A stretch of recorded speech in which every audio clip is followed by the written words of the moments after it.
your healthy insights. Okay, thank you. Good morning. I'm going to do something a little different. We're kind of off of the 5 modules of Fit for the King, which we started with, right? We've done 2 of the modules already. We're off of that into something that's going to incorporate some of the same information, but I'd like to do it at this time of year because this is that 5th season of the year that we call cold and flu season, right? We had the other 4 seasons, and all of a sudden, it seems like about 20 years ago, they invented this other season, cold and flu season. And it's because at this time of year, people tend to have more colds, and there's a few different reasons for that. One is that we tend to be more confined, we tend to be indoors more, we get less exercise, there's less sunlight, so there's a number of reasons why that occurs. We talked before we started here, before the tape started to roll, we talked about the flu vaccine, because a lot of people take the flu vaccine. You know, if we go back to some of the earlier modules that we did, remember that we talk about health is really your responsibility. You know, you really can't just dump this on somebody else or hope that one thing is going to save you.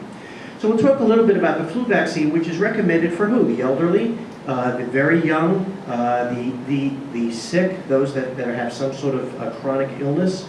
The reality is that the flu vaccine works least effectively for those groups, as odd as that sounds. Right? According to the CDC, children under 2 years old, elderly adults, and those who have some sort of chronic disease have the least effective benefit from the flu vaccine. And how do they get the flu vaccine? Why does it seem like the flu vaccine is so effective one year and then other years it doesn't seem like it's very effective? Well, it's because they guess. They guess which strains of the flu are coming through this year. They kind of monitor the world at large. And obviously there's certain countries where there's much more tourism and interaction between the United States and them. But they guess which flu vaccines are going to hit. And you know what? Sometimes they're right, and sometimes they're not. So the important thing is that we're going to look at some of the things that you can do to bolster your own immune system to keep yourself healthy, to stay healthy during cold and flu season, and that's what this is all about. All right? So where do colds and flu come from? You know, we have this thing called the germ theory, okay? Louis Pasteur came up with this germ theory and determined that a lot of illnesses are caused by bacteria and viruses, okay? Well, the fact is that he got the story half right, because it's not just germs and viruses that are involved in this, but how we respond to it, how our body responds to it. Germs are everywhere. Okay, they're all around us, okay, they're in us, okay, we have bacteria that live in us that are good bacteria, but we also have bacteria in us that's not good bacteria. And if at any given time we were to swab a person's throat and culture it, we would find large amounts of bacteria, things like tuberculosis, things like strep and staph, flu viruses, common cold viruses are all in our bodies, in our nasal mucosa, in our mouth at any given time. Okay, so why is it that we're not always sick? Well, we're not always sick because we have something called an immune system. And the immune system, in the vast majority of cases, fights off these bacteria. So once your immune system detects that there's something going on in the body, that the body has been invaded by a germ or a bacteria or a virus, once the immune system determines that, the immune system then effectively takes action, okay? So we're going to look just very briefly at the organization of the immune system, how that's set up. Well, it's basically 2 types of organs in your immune system. The first type are what we call detector organs.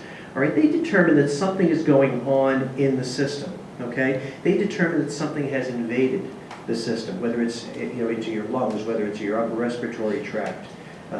It determines that something's going on, okay? It then sends that information through the central nervous system, right? Through your nerves, up your spine, into your brain, to a part of your brain that interprets what's going on, and then sends information down that same pathway and out to the other set of organs, which are the effector organs. And what do? They bring about some sort of a change. They effect a change. So the detector organs tell the body something's going on through the central nervous system to the brain. The brain figures out what's got to be done to deal with this and sends information out to the effector organs and brings about whatever change. And the change could be white blood cells that are activated, certain chemicals that are activated, fever in your body is raised. When your metabolic temperature goes up, certain enzymes kick in and start to function. That's the purpose of a fever. Okay, the reason that your body temperature goes up to 101, 102 is because at that level, certain other enzymes kick in, other processes kick in at that high temperature level. Now, what do? we immediately try to lower that fever, all right? And so sometimes that's not the wisest thing to do. If you think of a lot of the symptoms of colds and flu, all right, a lot of it is your body trying to rid itself in various ways of that bacterial or viral load. So the running noses is your body trying to clean out the mucous membrane. The cough is your body trying to expel the bacteria and the viruses that are affecting it. So all of that is your body functioning normally. We tend to try to make ourselves more comfortable, which is not necessarily a bad thing on the one hand, but on the other hand, sometimes it actually slows the healing process down. We're going back to some of the stuff we've done earlier, right? Because this is all pertinent. You know, what do you have to do in order to keep your immune system strong? Well, it's the same thing you have to do that we talked about to be healthy, and it's to deal with the 5 spokes of the wheel of health. And I'm not going to ask you to tell me what they are because, you know, it's been a while, but I'll tell you it's proper nutrition, proper exercise, proper rest, a positive mental attitude, and a properly functioning nervous system, and we'll talk about each of these as we go forward. But all of these come into play in terms of keeping your body strong. And again, we said that if you don't maintain all these 5 spokes of the wheel of health, eventually what happens is the wheel breaks down, okay? If you weaken one spoke or you weaken several spokes enough, eventually the wheel is going to break down and cease to function properly. So you can get away with kind of cheating a little bit on some of these issues in your life, but eventually it catches up to you. And if you make the wrong choices enough, we talked about that, right? We talked about making choices, moving towards the better version of you, okay? If you make choices, poor choices, then eventually you start to weaken that wheel of health. We're going to look for just a few minutes at some of the factors that influences one's state of health. I don't know if we talked about this in a previous module, but there are a few things that come into play in terms of how healthy a person is, and we looked at some of them previously. The quality of the medical care, the system that you're in, only accounts for about 10% of, in terms of influencing your state of health, right? Heredity, right? Some people say, well, I've just got good genes. Well, we've determined that that only accounts for about 18% of the state of your health. Environment, okay, where you live, how you live, only accounts for about 19%. But the big factor is lifestyle choices. 53% of the factors in terms of your state of health is determined by lifestyle choices. And the good news to that is what? We make those choices, right? They're our choices, and they can be changed. So lifestyle choices is a big thing, and how we go through our life, how we address those 5 spokes of the wheels of health, the choices that we make. Remember we talked about the health continuum. At one end is the healthiest you could possibly be, right? Doing all the right things for yourself, right? Your mind, body, and spirit. You're on the right track. The other side of the continuum is the worst person you could possibly be. You're not doing anything, no exercise, eating all the wrong foods, you know, have a stinking thinking attitude, okay, all of that.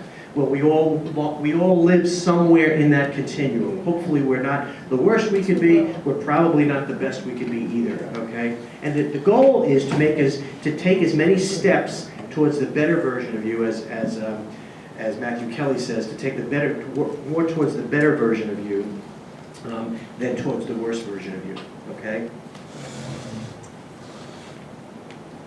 Decisions people make about their life and habits are by far the largest factor in determining their state of wellness. That's from the CDC, so I mean it comes from a good reputable source. So we looked at proper nutrition. One of the things we talked about with nutrition, just to reiterate, is that sometimes the studies can be very confusing, that what's told to you one week is reversed the next week, and it can be confusing. But there are certain things that we can go by. The average American eats a pretty poor diet, you know, considering the abundance and the variety that we have available to us. We eat a pretty poor diet. So a lot of beef, chicken, fish. Chicken and fish not so bad. Butter, ice cream, 14 pounds of ice cream. Anybody think they actually eat 14 pounds of ice cream? Yeah. And you know what? That's an average, which means some of you are eating more than that. And a few of you are eating less than that. So. But proper nutrition is all of those things. It's what you eat. It's what you drink. It's what you don't eat and don't drink, okay, that you should be taking into your system. So all of that comes into play. We talked about nutrition in one of the other modules. You can always go back to the website and review that information. But what I'm going to do today is just look at 9 superfoods that help your immune system, that kind of kick your immune system into high gear. Now, with some of these, they're not necessarily foods you want to eat on a regular basis, but when you're fighting something off, they're actually good foods to eat. Okay, we'll talk about that, beef in particular. So yogurt. Yogurt has good yogurt with live cultures. If you ever read the side, look for the words live cultures. Live culture yogurt has probiotic bacteria in it. That means this is the bacteria that lives in your body normally and actually has a function in your body. It helps your body to deal with digestion in particular. So yogurt, especially live cultured yogurt, healthy probiotic bacteria, optimal dose 2 6-ounce servings. That's not a lot, 2 6-ounce servings, a little dishful every day. Of course, the berries don't hurt either, right? Berries are good for you as well. Oats and barley, antimicrobial and antioxidant. The antimicrobial is against bacteria and viruses. All right, it helps your body to fight those off. Antioxidants, we talked about free radicals in the past. All right, helps to sweep the free radicals out of your system and neutralize the free radicals. The optimal dose, 1 to 3 servings a day. Everybody do you all start your day with some oatmeal? I know they have it down there, right? Not a bad way to start the day, with a little oatmeal. If there's bran down there, you put a little bran on top of it. Raisins, you can mix some raisins in with it. Right, nice way to start the day. Garlic, all right, we've talked about garlic. This is like the cure-all, right? The active ingredient is something called allicin. A study was done, those who took garlic extract were 2/3 less likely to have colds. That's pretty significant, 2/3 less likely. So there's definitely an antibacterial, antimicrobial aspect to garlic.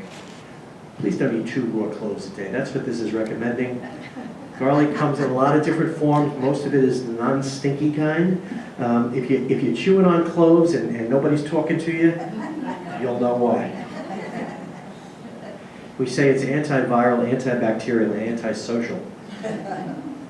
But it is very good for you. But you can put garlic in so many other things. We'll talk about one of the big things is chicken soup. That's coming up, obviously, right? Tea, this is kind of interesting, right? Both green and black tea. They did a study that found that it increases virus fighting, interferon, which is a chemical in your body that the body uses to fight viruses in particular. It could be green or black tea. Doesn't matter whether it's decaf or caffeinated. Couple of those a day. All right. Again, 9 foods that will help bolster your body's immune system when you're trying to fight something off. And there's our favorite, right? Chicken soup, and of course garlic goes into the chicken soup. But we find that there's something in particular in the chicken soup. It's an amino acid called cysteine.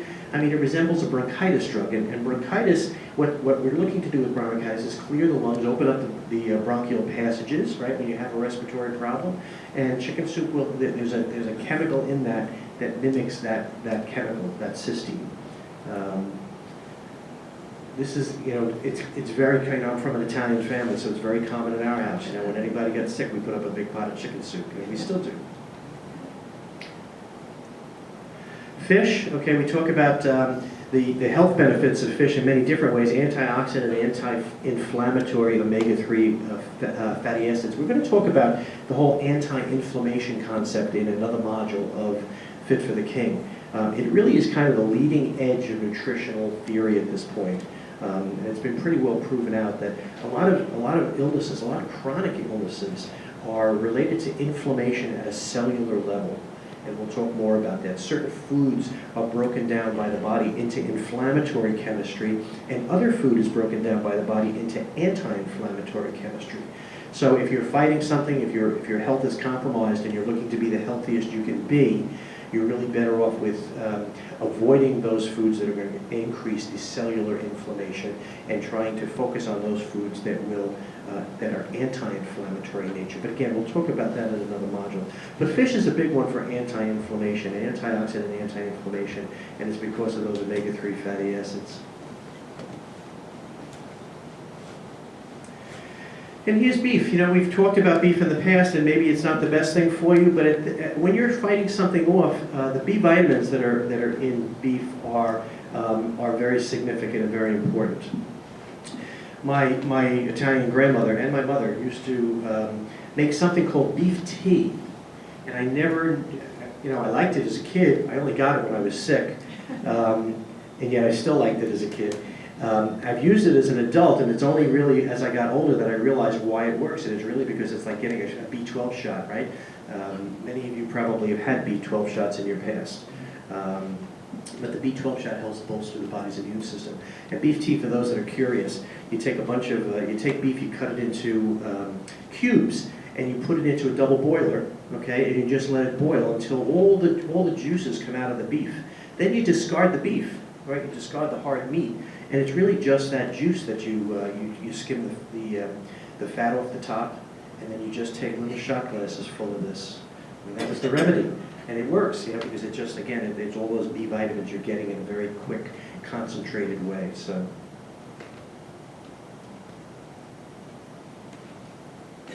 sweet potatoes, we've talked about this in the past, right? Very high in vitamin A, keeps your skin healthy. The skin is the largest organ in your system. Skin is an organ. We sometimes don't think of it that way.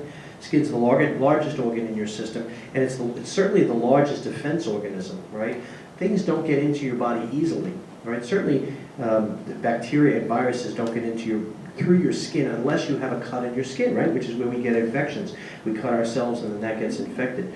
But by and large, your skin, as long as your skin is intact and healthy, very difficult for bacteria and virus to get through that skin. Where does it enter? Usually it enters the other parts of our body. Usually it gets in through our respiratory system, mostly. Mushrooms increase production and aggressiveness of white blood cells. The white blood cells, we have different kinds of cells in our blood. The two big ones are red blood cells and white blood cells. Red blood cells are the ones that carry the oxygen through your system, okay, into all the different parts of your body.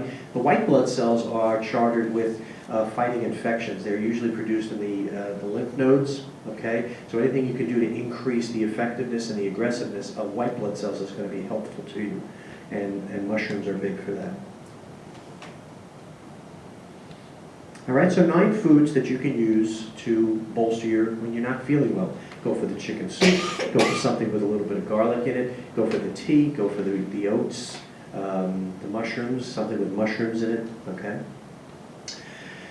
Proper exercise, you know, the general sense of exercise, and a lot of times we find when we're not feeling well, we just want to lay around, right? You just want to rest. And there's a certain amount of wisdom to that. You kind of have to play with this a little bit, because if we look at the animals, what does an animal do? A cat or a dog, when they're not feeling well, typically what do? They find either a ray of sun and curl up in it, or they sit next to the radiator and curl up, and they just rest, okay? Myself and my patients, what do we do when we're not feeling well? We try to work through it. We try to push through it. Sometimes that's not beneficial to you. But overall, if you're trying to stay healthy, and remember that's kind of what this is all about. If you're trying to stay healthy, then you want to try to get some exercise a day. You know, exercise can be almost anything. You can be in your chair and do exercise. We know that, right? You have movement to music. Is that the program? Which is a wonderful program, and we've advocated that many times to you. So you could be sitting in your chair. If it's too cold to walk outside, I know many of you love to walk, and I love to see you out there walking, but if it's too cold to walk, these hallways are terrific. I mean, I keep promising one day I'm going to come in with a wheel and I'm going to measure the distance, but I think it looks like it's about 2/10 of a mile or 3/10 of a mile from one end to the other end, through the chapel, through the school, as far as I can see. I mean, I've never been quite down that far, but I mean, it certainly looks like it's about 2/10 of a mile. That's a lot. And just the walking that you do, for most of you, the walking that you do going to and from events, and there's certainly enough activities, right? Sister Kate, keep you active, and meals, etc., keeps you moving a lot around here. So most of you are getting plenty of movement and exercise. And movement in all ways is important, okay? Any kind of movement is going to benefit you to keep you healthy. It increases circulation, increases blood to the brain, increases your cardiovascular abilities, so all good things. Proper rest, very, very important. The average, we talked about this one other time, the average weeknight daily sleep in 1910 was 10 hours. People were getting 10 hours of sleep. That's a lot, right? In 1955, we were down to 7.9 hours. And in 2010, 6.7 hours. So we've lost a lot of sleep, right? That's 3 hours. That's 3 hours, almost 3 hours a night that we've lost in the last 100 years. And sleep is very important for you. 7 to 8 hours is what's recommended. And there's a lot that goes on while you're sleeping. You know, there's a lot of restoration, regeneration, and healing takes place during the sleeping phase of your day. So although we're sleeping through it, it's not an idle time for your body. Your body's working to resolve a lot of issues, a lot of health issues. And so, again, one of the things that we do see, right, when we talk about exercising, we do see that when you're not feeling well, you do tend to sleep a little bit more, you tend to lay and be a little more quiet, and that's why that's important. Proper mental attitude. You know, with Fit for the King, we're going to do a whole module on this, and you'll see later on we talk about some of the things that the 9 things that you can do if you want to ruin your immune system, all right? 9 things to wreck your immune system. You'll see how many of them fall into this category. But we do find that there is definitely there's a very strong connection between mind and body.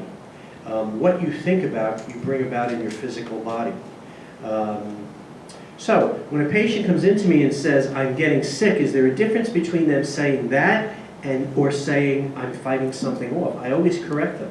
They don't realize sometimes I'm doing it, but they'll say, you know, I'm coming down with something. I'm getting sick, and I'll rephrase that. I'll say, oh, you're fighting something off. Now, there's a very real mental difference to that. The first one is very victimized, right? You're at the will of the disease. It's got you. You're coming down with it, right? All negative thoughts, all negative. Now, what does your body do? Your body responds to that. Your body says, "Well, I guess we're lowering the immune system because she wants to get sick." I mean, it sounds silly, but we know this by studying the response of the immune system when people have these attitudes versus the other attitude, which is much more of an active, aggressive. I'm going to fight this off. Now, many of you have been teachers. Isn't it amazing how teachers rarely get sick? They got all these kids around them that are sick all the time, right? And rarely do the teachers get sick, right? School nurses, right? The school nurses are exposed more than anybody, and rarely do they get sick as well. So some of this has to do with that. I have patients that will be healthy all year long. It's when they take vacation that they come down with something. And the reason is because they have the time to do that. Like they kind of let their guard down. And they relax their mental attitude, which says, I don't have time to be sick now.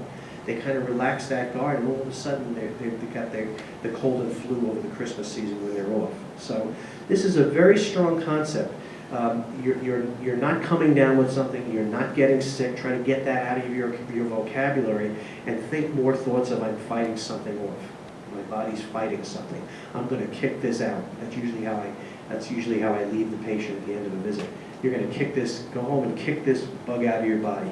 All right, so it's just a whole different mental mindset. How does the nervous system come into this? We're kind of looking at the 5 factors of the 5 spokes of the wheels of health and how they impact this immune system. Well, we talked about the 2 different kinds of organs within the immune system, right? The detector organs and the effector organs. And where did they function through? They function through the nervous system. So if that nervous system is functioning normally, then the information coming from the detector organs is going to be clearly communicated to the brain without any interference. And then the information from the brain to the effector organs is going to be communicated very clearly without interference, right? Does that make sense? Think of it like the cable going to your television, right? If that cable is being interfered with in some way, the picture becomes garbled, the sound becomes garbled, okay? There's an effect on that. When you clear up that interference, everything gets clear again. The picture becomes normal again. And the nervous system is the same way. So there's 70 trillion cells in the nervous system. It's the master system of the body, and it certainly controls everything that goes on within the immune system. Okay, whether cells are created, whether they're white blood cells, chemicals are dispatched, enzymes are kicked in, all of that is controlled through the nervous system. And so that nervous system has to remain clear of interference, and that's what we do as chiropractors. One of the most common ways that the nervous system is interfered with is right at the point where it exits the spine. So when the joints of your spine get locked up and aren't moving properly for any number of reasons, it becomes irritating to that nerve. And then once that nerve root is irritated, wherever that nerve root goes to is going to be affected. Most of the time we feel it in the musculoskeletal system because that's kind of like our early warning system. That's the system that most commonly expresses itself first when that nerve is being irritated. but there are many, many other nerves, and most of the components of any given nerve goes to much deeper organs of the body and has many other functions, and so it can affect those functions as well. So if that spine is locked up in some way and is not moving properly, and that nerve becomes irritated, that nerve, if that nerve is involved with this immune system, it's going to have an impact on the nervous system. We also have a number of studies that show that after chiropractic adjustment, the level of white blood cells is elevated. And that's a good thing, right? Especially when you're fighting something off. Level of white blood cells goes up. And the importance of that is that for up to 7 or 8 hours after the chiropractic adjustment, your immune system is functioning at a higher level. And so that's why, again, the importance of that and how I, as a chiropractor, impact with this whole concept, this immune concept. Okay, so let's look at, I thought it was 9 ways. We're going to look at 10 ways to wreck your nervous system. We'll talk about each one of them. 10 ways, if you really wanted to wreck your nervous system and get sick, all right, here's some ideas. You're not social. Okay, so what does this mean? What we find is that people that are loners, that don't interact with others, tend to have a higher incidence of colds and flu than people who are social people. I mean, that's just what the studies show us. That people that interact with other people, and even though interacting with other people puts you at risk, I guess, because they can spread germs to you, it keeps your immune system strong and healthier so that you don't get those colds and flus. Lower incidence of colds and flu in people that are more social. Okay, so if you're hiding in your room, get out. You're a night owl. There's not too many people here that are night owls, I don't think. But again, this goes back to, you know, each one of these can kind of be plugged into one of those 5 spokes of the wheel of health. This would fall under proper rest. All right, my mother used to say, burning the candle at both ends. Okay, so you're getting up early, you're going to bed late, you're not getting enough sleep during the night. What does it do? It lowers your body's immune system. It lowers your resistance. It makes you more susceptible. Okay, so getting a better night's sleep. So 10 ways to wreck your immune system. You're a downer. That's an old 60s term, right? So people, we have studied this extensively. People who are depressed have a higher incidence of illness. People who have a poor mental attitude, stinking thinking, as we say, right, have a higher incidence of colds and flu.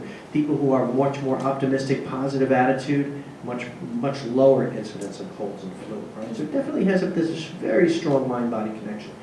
You know, we've talked about the fact that when you have negative emotions, it creates negative hormones that have a negative effect on your body. When you have a positive attitude, it creates positive healing hormones that has a very positive effect on your body. So this comes into play here. You bottle up your moods, okay? People who keep things internally, okay? This kind of falls under the stress component. Right? People who keep things internally have a tendency to have a higher incidence of colds and flu than those that are much more open with their emotions. Under the gun, high stress, right? You're pushing. And what happens usually, that kind of crosses several boundaries, because usually when you're under the gun and you're pushing hard, you're not getting the proper rest, you are not eating properly, you're not getting proper exercise. It kind of crosses many, many different boundaries. But certainly from a stress standpoint, the more stress you're under, the higher your risk for colds and flu. And so what you want to do is try to alleviate some of the stress that you're under. Try to back off. You know, if you've got 4 meetings that week, maybe go to 2 of them and let 2 of them go by the wayside and get rest instead. All right, so you back off some of the stress. 10 ways to wreck your immune system. Carry a pen.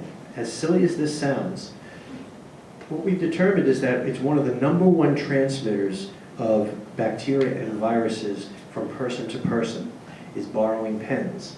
I'm with the Babylon Village Rescue Squad, and we go into the hospital all the time. The good nurses all have their own pen. Even though I may hand them a pen to sign off on discharging a patient, they very quickly grab their own pen, and they stick to their own pens, and they're smart to do that, and that's the reason. There's a couple other things within the medical environment that we've changed our protocol because we found that they were major transmitters of illness from patient to patient as we move from patient to patient. Anybody know what they are? The big one is the stethoscope, right? That stethoscope goes from patient to patient to patient. And up until a few years ago, nobody ever thought that we were actually transmitting illness with that. So now usually they're supposed to wipe that with an alcohol swab between patients, and many of them do that. The other thing, and this is kind of funny, is the doctor's tie. I did a study a few years ago, found the doctor's tie was loaded with bacteria, because why? He's leaning over you and talking, you're coughing, you're sneezing on his tie, and now he's going on to the next patient. So that's, again, kind of, but that falls into the same category as carry your own pen. You drive everywhere. What does that fall into? Really, exercise, okay? The idea being that if you want to wreck your immune system, don't get enough exercise. And so we're going to tell you the opposite of that. Keep your immune system. We talked about that. Try to get some exercise every single day. Your friends smoke, secondhand smoke, all right? Or primary smoke. I don't think anybody in this room smokes, but secondhand smoke, very, very key. All right, it stresses the respiratory system. It slows down there's little hairs in your air passages that are constantly sweeping dust particles mostly, but also bacteria and viruses out of your respiratory passages. Well, when you smoke, those hairs become dormant. And if you smoke for years, they're dormant for years. One of the things that I find with patients when they finally decide they're going to quit smoking is that they get worse. For the first 2 or 3 weeks, they're worse. They start coughing a lot more. They really struggle with the physical symptoms. And why is that? Well, it's because they've stopped smoking. All those little hairs have started to come back, and they're sweeping all this garbage up out of their lungs, and their body's reacting to that. It's kind of a good thing, and they've got to work through it. So anybody out there who's looking to quit smoking, expect that for the first week or two, and just realize that that's part of the process. But if you're around people that smoke, and again, I don't think too many of you here are, that definitely lowers your body's immune response. You love antibiotics, all right? That's going to kill your immune system. And why? Well, think about this. Let's say you have a bacteria anywhere. Let's say it's on a surface, okay? And now there's millions and millions of bacteria. Bacteria reproduce very rapidly, and they mutate very rapidly. In any turnover of bacteria, there's chances are in those millions of bacteria, there's going to be one bacteria that's immune to the antibiotic, or that's immune to the antibacterial hand lotion or whatever it is that you put on it. One bacteria out of millions might just have that gene that allows it to be resistant to that antibiotic. Well, guess what? The other bacteria die off. That one bacteria survives and starts multiplying and multiplying and multiplying. And in a relatively short time, we now have a whole bunch of bacteria immune to one particular antibiotic. So what do? We go back to the lab and we create another antibiotic. And again, the same process. Now we've got bacteria that are immune to 2 kinds of antibiotic. We take antibiotics again. Now they're immune to 3. Do you see how the process works? There's 2 big abuses to antibiotics. One was for many years, we were giving antibiotics to children on just a routine basis. You go to the medical doctor would say, oh, he's got a cold or the flu. Well, the cold or flu, both viral, okay? They're viruses. Antibiotics have absolutely no effect on viruses. It's like, it's like an elephant and a mouse. I mean, they're 2 completely different animals. You want to deal with them 2 completely different ways. The antibiotic is going to have no effect on the virus. Who was the antibiotic for when the mom brought the kid to the doctor? Mom. The antibiotic was for mom, because mom wanted you to do something. You got to do something. Well, there are very few drugs that we know of that have any effect on virus, certainly the common cold and the flu virus. And so, as a result, we write an antibiotic prescription. I used to say to my pediatrician, well, what's he got? And he'd say, well, he's got the flu. And I'd say, okay, well, why are you writing a prescription? And nobody ever asked him that before. And he'd say, well, to prevent opportunistic infections. That means that his resistance is lowered. Let's prevent the bacterial infection that might come from that.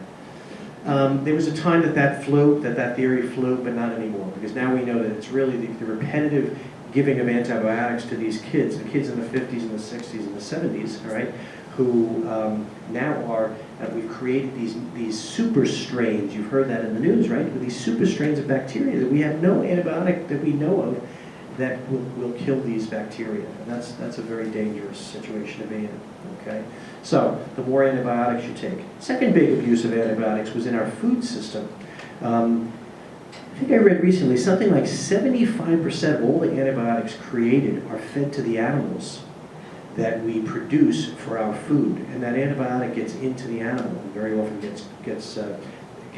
affects us negatively. So there's actually there's a movement on now to ban that, to stop the use of antibiotics with all animals. And it has to do with the fact that the animals are raised in a very unnatural way. Factory farming, is to produce you just think of the amount of chickens or beef that McDonald's alone uses is astronomical. You can't even concept how you produce that many animals over the course of a year.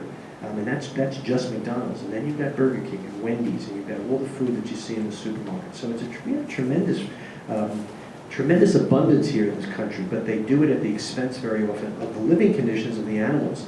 And in order to keep the animals from getting sick because of the conditions we're living in, we're pumping them with antibiotics to keep them well long enough to bring them to the slaughter so that we can serve them. So the more antibiotics that they feed the animals, the more it affects us negatively. So that's where the antibiotics come in.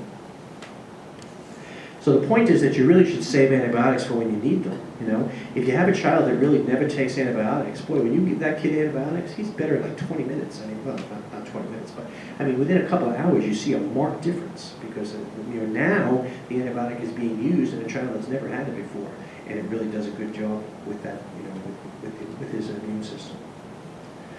Too serious, again, goes back to the whole thing we talked about, where your mental attitude is at. Those with a positive mental attitude tend to have lower incidence of cold and flu.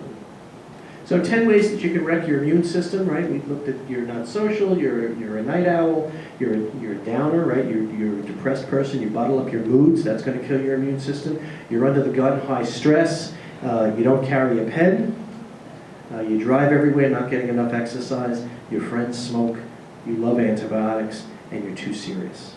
Okay, so there was a person who wrote a book quite a few years ago now, it's probably 30 years old. Norman Cousins wrote a book called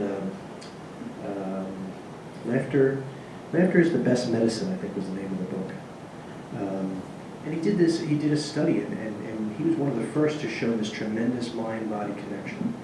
Mind-body connection. So think of that, okay, as we go through the rest of this cold and flu season.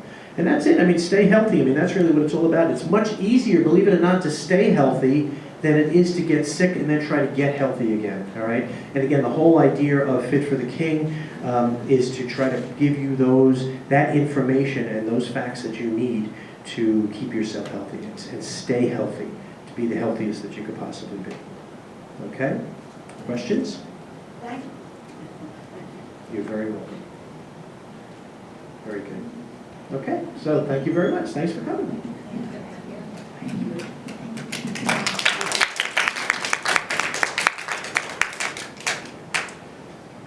Any questions off the tape? What about the fish pill? Well, yeah, yes, fish oil, Yeah. EPA, DHA fish oil. We're going to talk about that in another module with the Fit for the King. But the EPA, DHA fish oil is an antioxidant and an anti-inflammatory. We kind of saw that a little bit when we talked about fish as one of the 9 foods that help bolster your immune system. So yeah, that's a big factor. And some people that don't eat enough fish, to take it as a pill is a very workable solution. And just make sure that you've got a good quality fish oil. There's as with everything, there's good. We'll talk about vitamins too. There's good quality vitamin and not so good quality vitamin. Vitamin is one of those things that, within reason, you're going to spend a little bit more for a better quality vitamin, but it's worth it. Because the poor quality vitamins just don't get absorbed properly by the system, or they're in a form that's not readily usable by the body. It may take 6 or 7 activities by the body to utilize that for calcium, for instance. Calcium carbonate is nothing more than ground shells, and it takes 6 or 7 processes in order to get that calcium to be able to be used by the body. As opposed to something like calcium lactate, which is a form that's much more easily, absorbed by the body, readily used by the body, and really the better way to go. And so it makes a difference. Lately, they're saying that the multiple vitamins generally are not really that helpful. Yeah, I saw that, and can't say, I did look at the research. The research was really more about synthesized vitamins, synthetic vitamins. Now, what's the difference between a vitamin C that's synthesized in the lab and the vitamin C that... I'm talking about multiple. Yeah, I understand. But the multivitamins that they researched and that they were looking at were synthesized vitamins. And the difference between them is that the one is gotten, the natural vitamins are gotten from nature. They're gotten from natural forms, usually fruit and plant forms, okay? And they come with cofactors that that the vitamin is always found with in nature. And the reason that it's always found in nature is because the body uses those cofactors to absorb the vitamin or use the vitamin in some way. Synthesized vitamins, we look at that and we say, well, I can go into the lab and I can make vitamin C. Well, I'm getting vitamin C in a pure form, but I'm not getting all of those other cofactors that very often are necessary for vitamin C to be used properly. So the study that they did recently that cost me all the papers was that the multivitamin is not necessary, but again, it was synthetic multivitamins, not natural vitamins. Natural vitamins tend to be much more absorbed. You know, the way we approach multivitamins is if you have holes in your nutrition, if there are certain nutritional vitamins or minerals that you don't get on a regular basis, taking a multivitamin kind of covers you with that. If you have a good, healthy, varied diet, especially in the United States, chances are you're not going to be malnourished, you're not going to be missing any particular nutrient. Years ago, we used to start patients in the office on a multivitamin. Patients at Richards, the first thing we did was give them a multi, that's where you started. We used to call it multi. It was a multivitamin, a multi-mineral, and a multi-amino acid. So again, it's kind of like a shotgun approach. You're giving this broad brush shotgun approach. Now what we find is vitamin D, and again, we'll talk about that in the future. Now what we find is that vitamin D is so critical, and the vast majority of people are deficient in vitamin D across populations, not just here in the United States, but across the world. Any population that has ever been tested, 70 to 80% of the population is deficient in vitamin D. So now when somebody comes in and says, I only want to take one pill, I can only afford one pill, or I only want to be bothered taking one pill, what should I take? Vitamin D is now the #1 recommendation to start taking vitamin D. Because vitamin D has about 200, it's a vitamin, but it's really more of what's called a prohormone. It's used as the building blocks for a lot of hormones, and a lot of the hormones there's about 200 different processes that those hormones affect. So when you're deficient in vitamin D, it can have a very wide-ranging manifestation across your body. So. Yeah, but, you know, and again, with every study that comes out, like you'll see 6 months from now, somebody else will come out with a study that refutes that study. So there's a lot of battling goes on, and that's why you kind of have to, get reasonable and see what has lasted the test of time. One study does not make a fact, although the media picks right up on it, and, and it's out there, and everybody thinks, well, why am I bothered taking these vitamins? Unless you read the research and really see, first of all, how big was the study, was it a valid study, but there's a lot of things that you have to look at. The media doesn't look at that, they just get the study and they run with it. That study could have been 12 people, based on 12 people, it's a very small study. I don't know, I didn't actually see the original study, but the critique of it I've seen, so. Any other questions? Well, that's it. Have a nice day. Thank you. We'll see you the first, Don't get too cold. the first Tuesday in February. We'll get back to the Fit for the King, and we'll do the third module of Fit for the King. Thank you. Okay, you're welcome. Thank you.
Somebody must be around.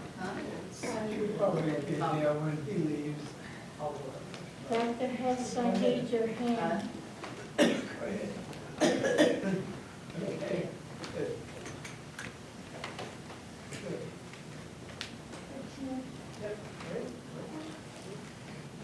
What's your name again?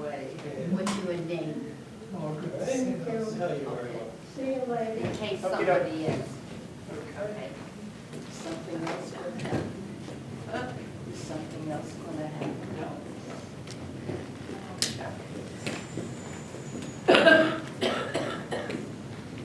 Dr. Hess? Yes.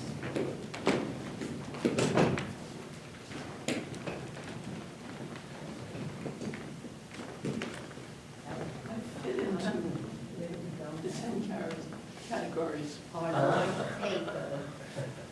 I don't have any. None alone. Okay. 11:15, I fit in on my paper. Very often. 15?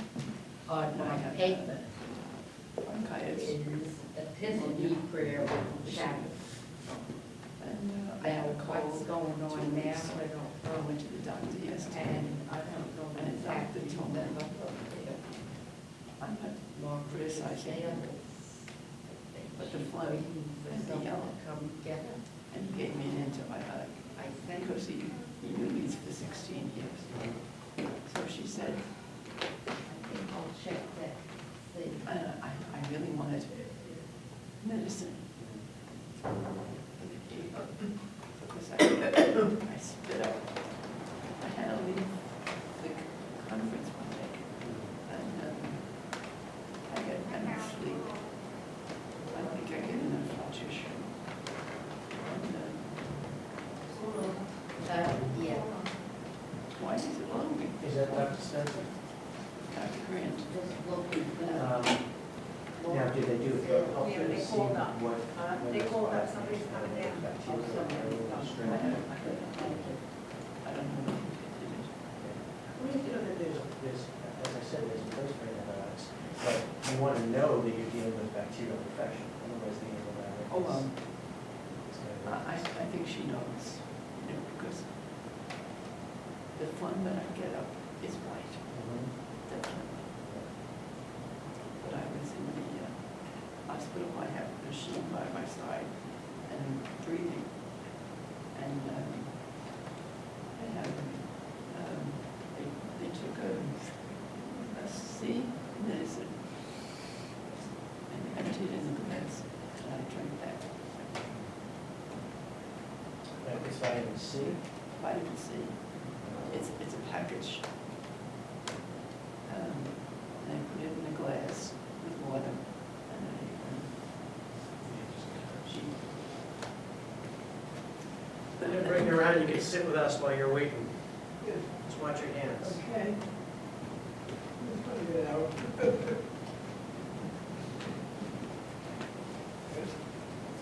Sit with us while we chat, while you're waiting for your aide to come down. Over here. Yeah. I can maneuver myself. I have that much power. And, Now, were you always susceptible, to Yes. respiratory? Thank you. yes. Respiratory.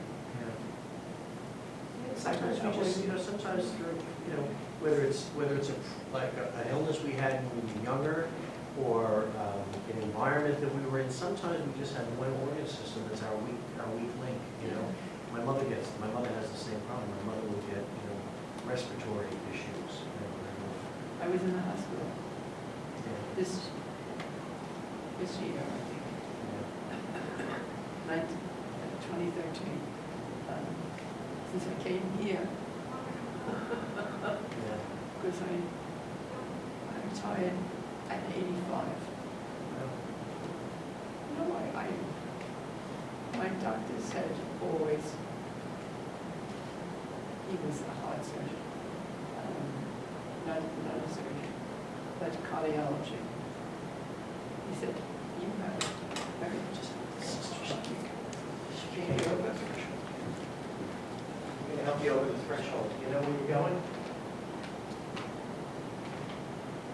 Just give me out, okay. All right, you sure? Okay. I can do that.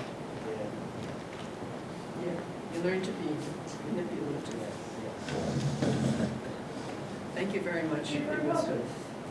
And I hope you keep that, I think it's better. And coughing during the night, I have less of it. And the phlegm I get up, You should get it up and out. yes, up and out. I have a bag right beside my thing and they empty it, yes. And it's And not the most pleasant thing, but your body's trying to clear itself. You don't want to keep swallowing. no, I find talking, which I did to you, and it creates, so I have to do it. All right, have a great day. Right, you too. Feel better.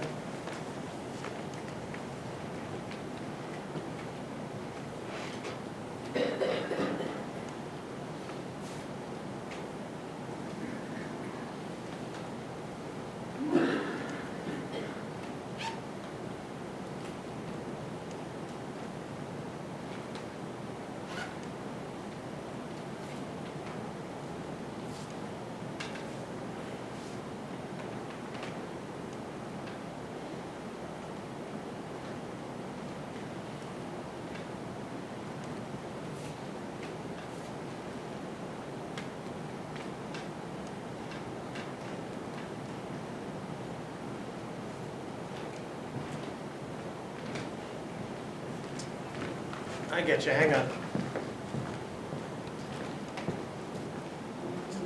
Yeah, it's just this little,